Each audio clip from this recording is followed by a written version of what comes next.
Now we will discuss a set of organelles that work together to create a network called the endomembrane system.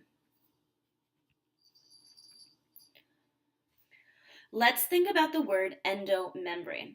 The prefix endo means inside, and membrane indicates that it is made of membranes. This means that we're going to look at the membranes inside of the cell. This system is connected either physically or functionally by vesicles that move around. It consists of the organelles, the nuclear envelope, the endoplasmic reticulum, the Golgi apparatus, lysosomes, vesicles, and vacuoles. There are two types of endoplasmic reticulum, smooth and rough. They differ in appearance and function. The rough endoplasmic reticulum looks rough because it has bound ribosomes attached to it. It gives it the appearance of sandpaper. Do you remember what ribosomes make? They make proteins. So the rough endoplasmic reticulum is involved in secreting proteins. The smooth endoplasmic reticulum does not have any ribosomes. It looks like it has a smooth surface. It has a completely different function. The smooth endoplasmic reticulum makes lipids like cholesterol, detoxifies drugs, and stores calcium. Alcohol is a common drug that is detoxified by the smooth endoplasmic reticulum. Do you know which organ in your body helps you get rid of alcohol? It's the liver. So cells in the liver have a lot more smooth endoplasmic reticulum than other types of cells. The next stop in the endomembrane system is the Golgi apparatus. It is sometimes also called the Golgi body. The Golgi apparatus is a series of flattened membranes that functions in receiving, modifying, and shipping cellular parts. This is basically the postal service of the cell. Think of it as cellular UPS. The Golgi apparatus receives vesicles from the endoplasmic reticulum on its receiving side. As the proteins move through the Golgi, they are changed so they will work properly. Then it packages them up on the shipping side into vesicles that carry the proteins to their correct location in the cell.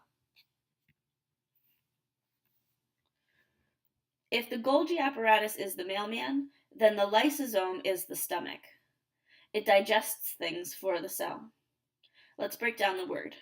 The prefix lys means breakdown, and the suffix soma means body. So lysosome means breakdown body.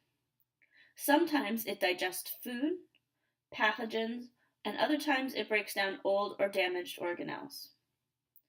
Usually, the lysosome is a vesicle that is full of an acidic environment and digestive proteins.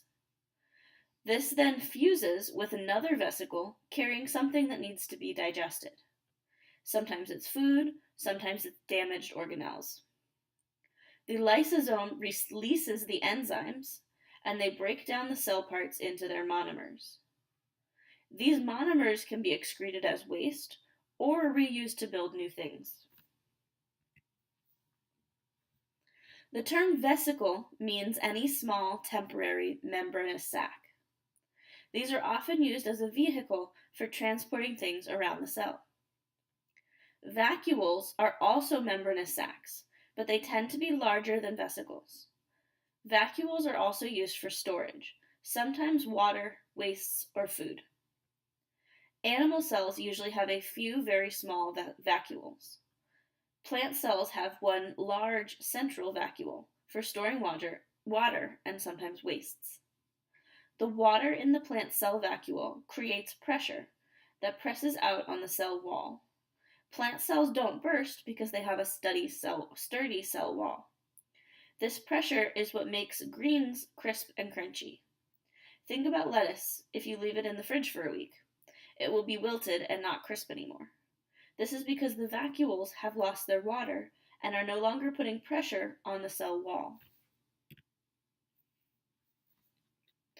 Peroxisomes are a small vesicle organelle that don't really belong in the endomembrane system.